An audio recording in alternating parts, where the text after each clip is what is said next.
اگه با جرثقیل موبایل کار میکنین، قبل از هر بار استفاده لازم این دستگاه رو بازرسی کنید. 1. یه دور کامل دور دستگاه بچرخید و دنبال ترک، شکستگی و زنگ زدگی توی شاسی، بوم، اوتریگرها بگردید. به عبارتی یه ویژوال چک داشته باشید. 2. سیستم هیدرولیک و جک ها رو بازرسی کنید. نشتی روغن یا قفل نشدن جک ها یعنی خطر جدی. 3. سیم بوکسل و قلاب رو دقیق ببین.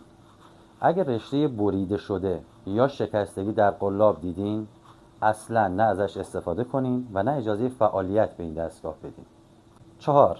سیستم LMI یا همون اندیکاتور ظرفیت بار. آلارم ها و قطع کننده بار اضافی باید سالم و رام باشند. هرگز با آلارم خاموش کار نکنید و اجازه فعالیت هم ندید. 5. ترمزها، فرمان، لاستیک ها و چراغ ها رو امتحان کنید. چرا؟ چون کنترل حرکت خود جرثقیل به اندازه عملیات لیفت یا همون باربرداری مهمه.